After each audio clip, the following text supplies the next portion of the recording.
So this video is going to be kind of following me around for most of the day, and I was the first guy in the shop this morning, and it's on a Wednesday, 4:19 a.m. folks, early start. And people always want to know where I work. Well, this is where I work, right here, right under the American flags, my toolbox. And not really going to say exactly where I work in this video, but if you watch the video closely, you'll probably pick up on a few hints of what part of the country I'm in. Now, this is a C-15 rebuild. Me and another guy we're doing. We'll just call the other guy Codename RT.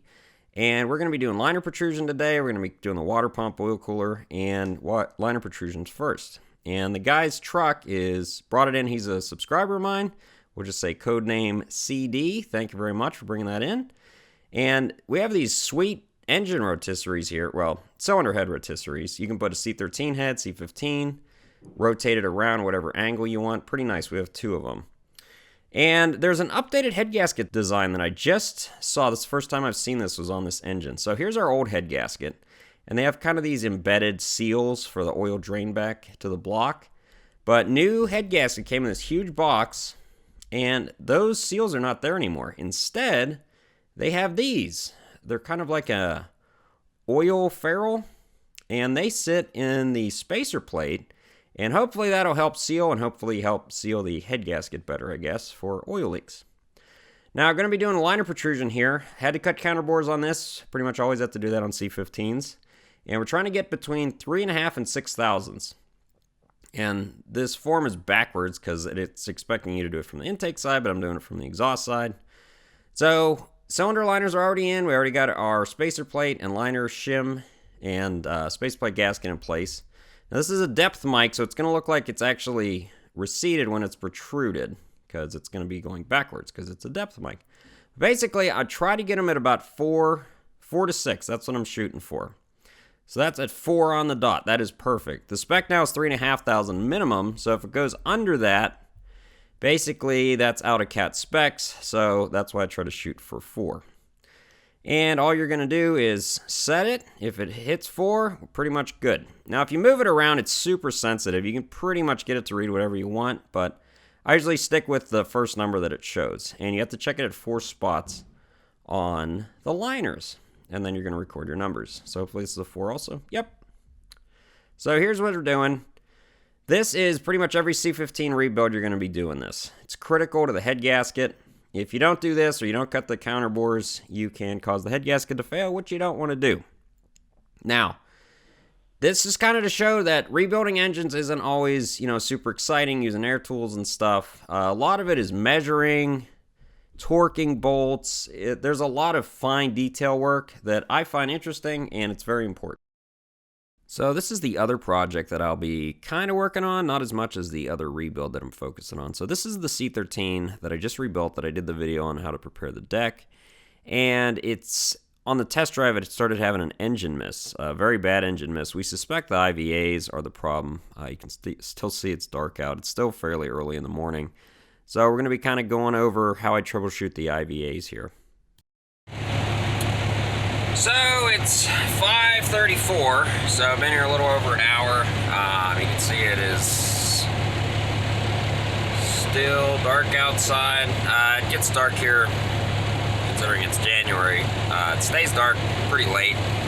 And this truck's irritating because we just rebuilt it, but looks like it's got some intake valve actuator issues, which the customer opted not to replace the IVA housings.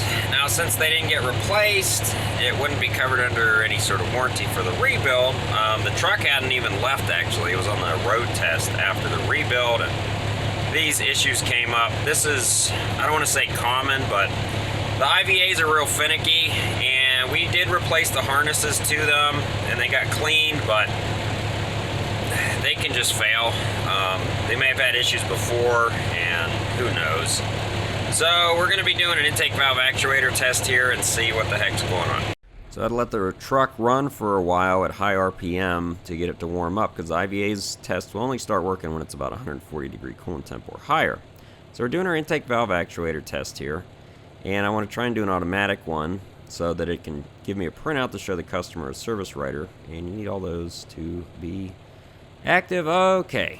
So what's going on here? Clutch pedal must not be pressed. I am not pressing the clutch pedal. It's dark. Let me turn on the light here so hopefully you can see. Okay, clutch pedal is not being pushed. It is up. Don't seem to be any problems with it. However, still saying that the clutch pedal is pressed. This is irritating. This is the type of stuff that really irritates you when you try to do a test, but you have to fix something else before you can even do a test. So, yay. So this is a super frustrating type of stuff you have to deal with. So clutch pedal position, you can see right there, it shows on. Now it's dark in here, but the clutch is not depressed. Here, see, it is not. And it's fully extended all the way back. So it's not the frickin' clutch pedal, it must be the switch for the clutch pedal. Now, if it's in the right position, see, so it's showing off right now. But look at it going back and forth. I'm not touching it. This switch or the circuit to it is bad. Now this is the problem, like, you run into stuff like this where you're trying to do a test, but the test only works if the clutch pedal position or the brake pedal position or any of that stuff's actually working. So now I gotta go figure out why this isn't working before I can even do the test. And I don't even know if the test is gonna show what's wrong with this engine, but where you have to find out. So here we go. So this is our clutch pedal position. You can see the clutch pedal here. It's traveling. You can hear it click too. These contacts are probably dirty. So, really don't want to do this right now. I can try to tap on it and see if the contacts will clean up first. If that doesn't work, then I'll probably have to bypass the switch, which means putting a jumper here. And this is a three-pin switch, so I'm not exactly sure which ones need to go which. I'll have to pull the connector off and see, but we're going to tap on it with a little plastic screwdriver first and see if that does anything. So I tapped on that with a plastic handled screwdriver on the plastic end. Look at that, it's off now. So I can push the pedal in, pushed on, backed off. Okay, so now we can actually do our test, or at least try to. That should have been the only issue. If there were multiple issues, it would have come up. So we're just gonna start the test, automatic test. So what it's doing here is it's gonna test the intake valve actuators for functionality. And hopefully all is well. So let's start the test here. Yes, I know, fucking 300 warnings. So what it does is the IVAs should basically cause the cylinder to miss. So what you're gonna be looking at is your fuel position when it's energized. And it should kill the cylinder basically while that IVA is energized, and you typically want uniform fuel position numbers. So I'm not gonna, this is a fairly long test, I'm not gonna make you guys watch the whole thing, just kind of showing you what we're doing here. So those are not very close. So I ended up doing this test about 5 different times, and it never would go through the whole test without kicking out. The fuel position numbers and the engine RPMs were all over the place. Once the IVA started actuating, it just would kick out the test. So they needed all new IVA housings. The wiring was okay. And so they ended up ordering reman IVA housings. So getting back to our C15 rebuild here, we're going to be stripping this side of the engine pretty much. We're going to be pulling the water pump, the oil cooler housing, the oil filter housing. We're going to be replacing the block plugs, cleaning the block, trying to do all that today, and also try to get the cylinder head on. So the bolts had already been removed, most of them for the water pump, when I pulled the serpentine belt drive unit off. It actually uses the water pump bolts on this engine. There's our gear-driven water pump. Removed. Now we need to remove the oil cooler, which I just did magically. And look at what is behind the oil cooler. It's Jimmy Hoffa. We found him, folks. Okay, maybe not. This is pretty common. It's always a mystery of sorts to see what the heck is under the oil cooler. There's always bolts, nuts, usually exhaust fasteners. There's usually a socket or two. I've found extensions in there, all sorts of stuff. There's always stuff that gets stuck behind there. Now, I'm going to be showing you guys this little unit we have at this shop. Now, I'm working at a new shop than the one I used to work at. And they have Hotseas here, which are these water pressure sprayer parts washers. They are awesome. I wish I'd had these before. Basically, you just put the parts in there, and then when you pull them out, they're pretty much always clean. Almost all the dirt, oil is going to be off of them, and usually ready for installation. So here's what the engine block looks like with it stripped down. I've got the oil filter housing off. Got to knock those block plugs out. We need to clean and put plugs in the block where the oil feeds are, though, for the filter housing. And then what I like to use is a needle scaler for getting the really hard grime off. Now, the tools I'm going to be using in here, I'll put a little Amazon affiliate link in the description. If you buy them through there, I get a small percentage, but they're great tools. Any of the tools I use, I'd recommend. So this engine was actually super clean. Usually these engines are really nasty, but this needle scaler is basically like 50 little air hammers, and you don't want to use it on a sealing surface, but anything cast iron, it'll knock dirt, rust, anything off the block. It really, really does a good job when you're stripping this block and cleaning it up. It's kind of a welding, descaling tool, but I use it all the time. I actually keep it in my cart, not in my main box. I use it so often for cleaning these blocks up. Now for our next trick, we're going to be cleaning off the side of the block here with some brake clean / hexane and a solvent sprayer. And I use an old Powerade or Gatorade bottle, and I just pre-fill it instead of running a hose into like a gallon jug. And usually a quart, or about 32 ounces, what's that, about 1 liter. For you metric guys out there, we'll clean one side of the engine block. You just want to get any dirt, debris off, because we're going to paint this thing, and we want it to look good, and we want the paint to stick to metal. Now, we don't want paint to stick to dirt, because then it'll fall off. So, just giving it a good clean in here, and gets us to reassembly time. So, this is retention compound, not retaining compound. That is different. Retention compound is actually a grease that's very sticky, and it's used for holding seals in place during installation.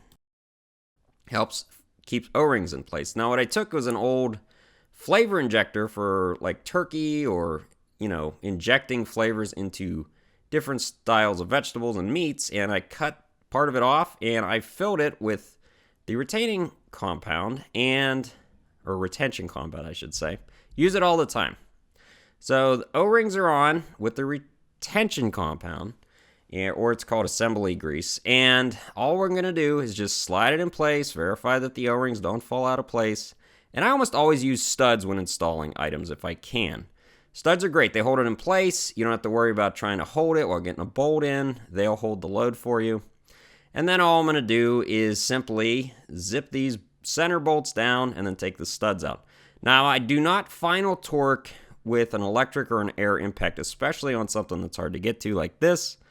Maybe if it's a bracket or something, not in a critical location, but almost everything's going to get a torque wrench put on it. So I'm not hammering on these. I'm just zipping them down, probably like 4 foot-pounds. And then I'm going to torque these bolts to what they're supposed to torque to once I get all of the bolts in, which of course requires removing the studs. So once the studs are out, obviously we're just going to put the remaining bolts in. There are 4 up top and 2 below. The 2 below, it's easy to miss because you can't really see them. They're under the lip of the filter housing. Now, obviously, filter housing's on. I've installed the oil cooler. New oil cooler with new seals. I'm going to be putting some new seals on some of the plugs. They might have fittings on them if you're doing this, because that's where your heater core hoses will go to. And this is some of the little stuff that I do extra, like resealing a lot of these plugs, doing the block plugs, cleaning the side of the block on a rebuild if I can. That isn't really part of a normal rebuild unless you're paying extra for it. And I just like to give it my all when I'm doing a rebuild. Try to use as many of the seals and stuff as I can.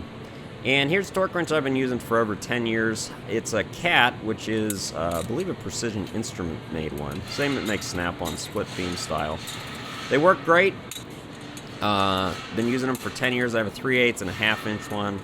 Put an Amazon link description for basically the same thing, just doesn't have a CAT on it.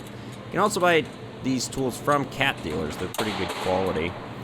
And just torque these plugs, new seals, and that is pretty much most of the day. With the end of the day, this is what the engine looked like. We were able to get the head on. You can see codename RT there on the right. Thank you for assisting on this rebuild. He pretty much does all the hard work, folk. I just, run the overhead and put some paint on it.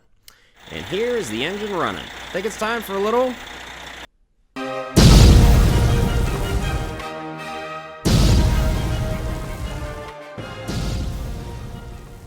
So we had this C7 that came in an RV, Freightliner chassis, and complaint was there was coolant or water in the oil. Now this is the blow-by hose, and this is what came out of the blow-by hose. Looks like gray silicone. That's not optimal there. So let's check our oil here. I bet it matches the same color as the silicone-looking crap coming out of the blow-by hose there. And yeah, overfilled, kind of a grayish color, not the color you want your engine oil to be. Oil filter, not a cat, of course, wonderful. I usually stab them, especially in a situation like this where I'm going to remove it, and yeah, it is straight gray.